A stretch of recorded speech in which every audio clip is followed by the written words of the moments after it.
Bienvenue sur Torah Box pour une nouvelle histoire à raconter à la table de Shabbat.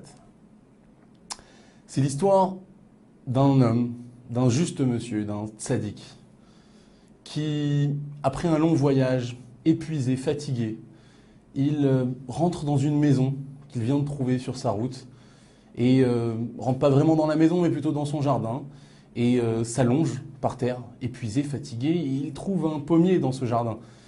Il prend une pomme, 2 pommes, 3 pommes, il en fait son repas, vraiment fatigué, et de son repas de pommes, il s'endort.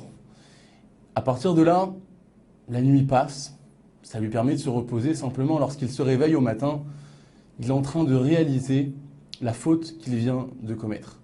En effet, il vient de manger d'un arbre, il vient de manger des fruits d'un arbre qui ne lui appartenait pas. Ça appartenait au propriétaire de cette maison. Il s'est permis de pouvoir de manger de ses fruits sans demander la permission à son propriétaire. Il est en train de réaliser cette faute et là, confus, il vient taper à la porte du propriétaire et lui dit « Cher monsieur, excusez-moi, voilà, je vous explique mes péripéties. J'ai passé un long voyage, j'étais épuisé hier soir. Je suis rentré dans la première maison que j'ai trouvée, je me suis allongé, j'ai trouvé des pommes, j'ai mangé de vos pommes. Je voulais vraiment m'excuser de cette erreur. Et dites-moi ce que je peux faire pour pouvoir m'excuser de cette faute que j'ai commise envers vous. Vraiment, je vous prie vraiment de m'excuser. Ce que vous me demanderez, je vous le ferai. » Propriétaire, gentil, lui dit « Écoutez, cher monsieur, j'apprécie particulièrement votre démarche, mais j'accepte votre pardon.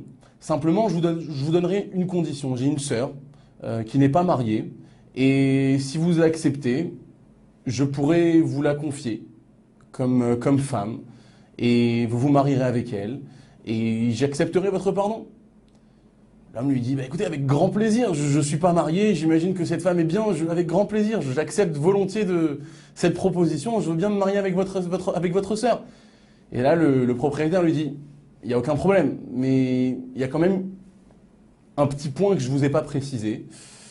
En effet, ma sœur ne parle pas. » « Votre sœur ne parle pas ?»« Oui, ma sœur ne parle pas. » Écoutez, vu la faute que j'ai commise, vraiment, je l'accepte comme ça. Je me marierai avec elle si vous le souhaitez. Je me marierai avec elle de plein gré, avec plaisir, mais au moins vous me pardonnerez de cette faute commise.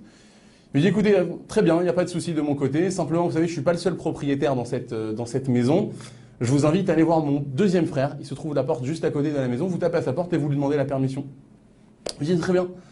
Donc notre homme se dirige vers la deuxième porte de la maison, il tape à la porte, il lui dit « Voilà, cher monsieur, je vous explique un petit peu ce qui s'est passé, donc j'étais fatigué, j'ai passé un long voyage, je me suis allongé dans votre jardin, j'ai commencé à manger des pommes de votre pommier, je voulais vraiment m'excuser, je suis confus et j'attends votre pardon, j'ai déjà vu avec votre frère, a priori c'est ok. » Il dit « Oui, moi de mon côté aussi, il n'y a pas de problème.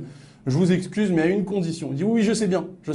Vous avez une sœur, j'ai accepté de la prendre comme épouse, donc il n'y a aucun problème. » Il dit « Oui, mais on vous a peut-être pas tout précisé. » Il dit « Quoi donc? Si, on m'a précisé, elle ne parle pas. » Il dit « C'est pas tout. » « Ah oui, qu'est-ce qui se passe encore d'autre? » Eh ben, non seulement elle ne parle pas, c'est vrai, mais elle ne voit pas. Ah, elle ne voit pas. Écoutez, je prends conscience de la faute que j'ai faite et j'accepte de me marier avec elle. J'accepte de me marier avec elle en l'état, j'accepte. Écoutez, de mon côté, il n'y a aucun problème, j'accepte donc votre pardon, lui répond le propriétaire. Il dit, mais vous savez, on n'est pas seul, je ne suis pas le seul, mon frère et moi, nous ne sommes pas les seuls dans cet appartement, dans cette maison. Il faut aussi demander l'avis de mon troisième frère qui se trouve à la porte juste derrière. Vous pouvez aller taper à sa porte et lui demander son pardon. Pas de problème. Notre homme retourne et se dirige vers cette troisième porte, il tape à la porte. « Cher monsieur, voilà, je m'excuse. » Et il lui raconte encore de nouveau son histoire. « J'étais fatigué, je suis rentré dans votre jardin, j'ai commencé à manger les pommes. Je m'excuse, j'ai mangé des pommes de votre jardin, vraiment j'aurais pas dû, c'est du vol, je m'excuse. Ce que vous me demanderiez de faire, je ferai pour pouvoir me faire pardonner. » Et oui, il n'y a pas de problème, écoutez, nous on a une sœur. « Je sais bien monsieur, vous avez une sœur, elle ne voit pas, elle ne parle pas.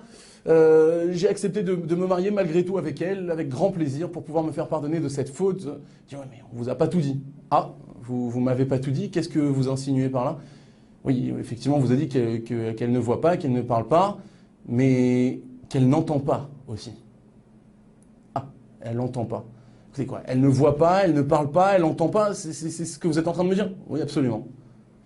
Écoutez, donc notre homme lui répond, lui dit, je l'accepte malgré tout, j'ai fait une erreur, je dois l'assumer. Si c'est les conditions pour avoir mon pardon, je m'excuse et j'accepte volontiers de me marier avec votre sœur. Je dis, ok, simplement, je suis pas le troisième et dernier frère, j'ai un autre frère qui se trouve juste derrière, tapez à sa porte et demandez-lui ce qu'il en pense. Écoutez, je vais aller taper à sa porte. Donc notre homme se dirige cette fois-ci vers le quatrième frère de la maison, propriétaire de cette maison, il tape à la porte, voilà cher monsieur. Il lui raconte toutes les péripéties et cet homme lui dit, écoutez, je comprends votre désarroi, mais pour pouvoir avoir notre pardon, pour pouvoir vous pardonner, vous savez, on a une sœur. Je sais bien, monsieur. Vous avez une sœur. Je suis au courant de tout. J'ai accepté de me marier avec elle. Oui, mais on vous a peut-être pas tout dit. Si, on m'a tout dit. Elle ne parle pas, elle ne voit pas, elle n'entend pas. Et là, le propriétaire, le quatrième propriétaire, lui dit, mais le problème, c'est qu'elle ne marche pas non plus. Alors là, notre homme est désemparé. Il lui dit, attendez. Elle ne parle pas, elle n'entend pas, elle ne voit pas et elle ne marche pas. C'est quand même... Et là, il réfléchit. Il lui dit, bah, écoutez, j'accepte. J'accepte de me marier avec votre sœur dans cet état. J'accepte de me marier avec elle malgré ses handicaps. J'accepte de me marier avec elle. J'ai un pardon à obtenir. J'ai fait une erreur, je dois l'obtenir. Et voilà, tout ce que fait Hachem est pour le bien. J'accepte. Et là, notre homme lui répond, mais c'est à moi aussi de vous rajouter une nouvelle condition. Alors, le propriétaire, le quatrième propriétaire, lui dit, oui, je vous écoute. Il lui dit, écoutez, voilà, ce qu'on va faire, c'est que j'accepte de me marier avec votre sœur. Simplement, le soir de la roupa, s'il vous plaît, faites en sorte qu'il y ait une séparation entre elle et moi, une sorte de voile, de rideau, que je ne veux pas à la voir pendant le moment de notre roupa, parce que c'est ce genre de femme, si je l'avais vue avant, je ne vous cache pas que je ne me serais pas marié avec elle. Donc s'il vous plaît, pour me permettre de faire les choses de plein gré, j'aimerais bien que vous puissiez respecter cette condition, que je ne la vois pas sous la roupa. Le quatrième propriétaire lui répond, j'accepte aussi votre condition, il n'y a pas de souci.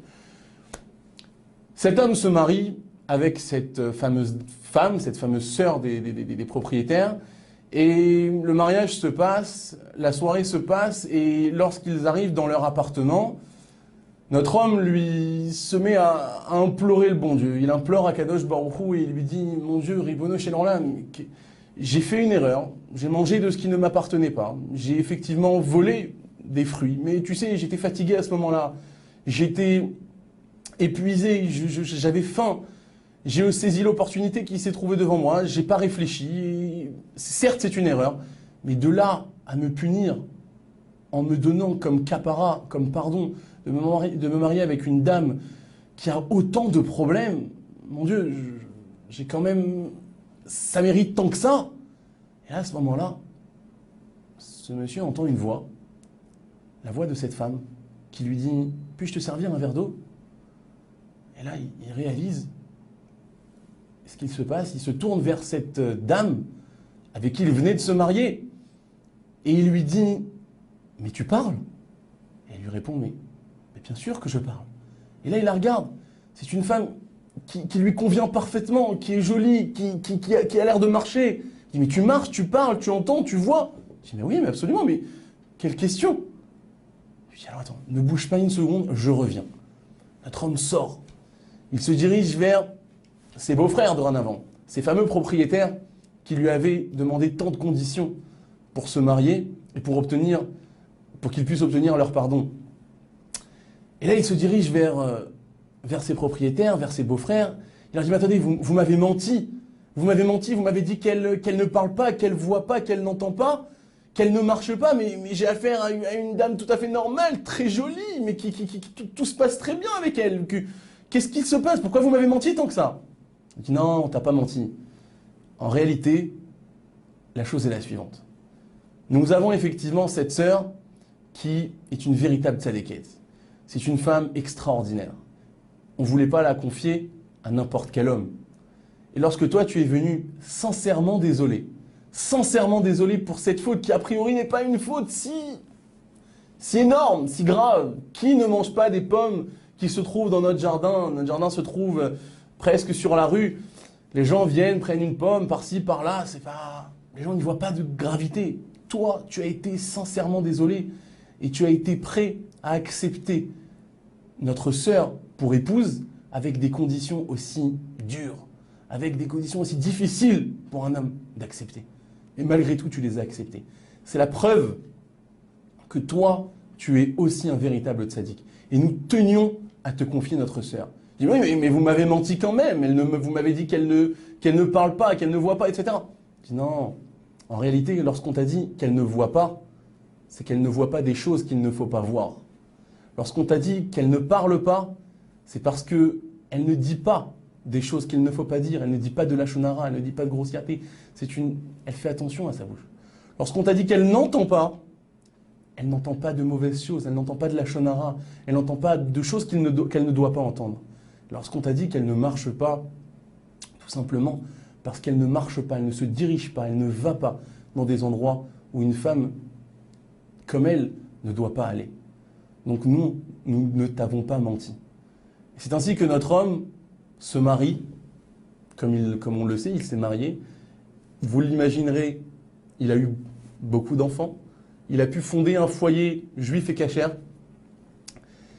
Et il nous permet d'apprendre une véritable leçon, un véritable moussard, un véritable message de son histoire. Le message qu'on apprend, c'est qu'à l'instar de nos grands maîtres, de nos dirigeants, je pense particulièrement à Moshe Rabbeinu ou à David Ameller, qui eux aussi ont su s'occuper de petits détails avant qu'ils deviennent rois d'Israël ou dirigeants d'Israël. Ils ont su s'occuper de petits détails que qu'Akadosh Baruch Hu a vus. Et c'est ça qui leur a donné le mérite de devenir nos grands dirigeants. Je m'explique. De la même façon que nos grands maîtres ont su s'occuper d'une brebis égarée qui avait soif, dont Moshe Rabbeinu serait parti aller lui donner à boire, un troupeau qu'il fallait faire attention à faire paître dans des zones, dans des terres qui sont bien réservées, dont ils sont bien propriétaires, de façon à ne pas empiéter sur le terrain d'autrui. Autant de petits détails qui fait qu'aux yeux d'Akadosh Baruch Hu, ces choses-là sont surdimensionnées. C'est ces petits détails qui font qu'Akadosh Baruch Hu leur a donné un rôle grandiose. On le sait, une mitzvah ne doit pas être négligée aussi bien pour une mitzvah facile qu'une mitzvah un peu plus difficile, ou une mitzvah qui semble avoir un peu plus d'importance. Pourquoi? Tout simplement parce qu'on ne connaît pas le mérite des mitzvot. On ne connaît pas l'importance de chaque mitzvot. Donc, comme nous disent nos maîtres, il faut faire autant d'investissement, s'investir autant et donner autant d'entrain dans une mitzvah facile qu'une mitzvah plus compliquée. Mais c'est pareil pour les avérotes, c'est pareil pour ce qu'il ne faut pas réaliser.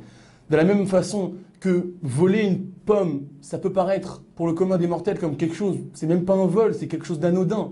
Non, cet homme savait que c'était pertinemment interdit. Il l'a fait parce qu'il est tombé dans le piège de son Yetzer Hara, il l'a fait parce qu'il était pris de fatigue, mais il en a pris conscience. Et cette conscience lui a fait mériter non seulement d'avoir la kapara, le pardon parfait et total de son acte, mais bien entendu d'avoir eu le mérite de faire grandir au sein du clan Israël une famille et un foyer juif. Je ne sais pas si cette histoire est véritablement vraie et authentique, mais ne serait-ce que de l'apprendre en tant que parabole, elle vient nous apprendre un fabuleux message. Ne pas négliger non seulement l'importance des mitzvot et le niveau de chaque mitzvah, mais évidemment des dommages que peuvent engendrer les avérotes. Shabbat Shalom.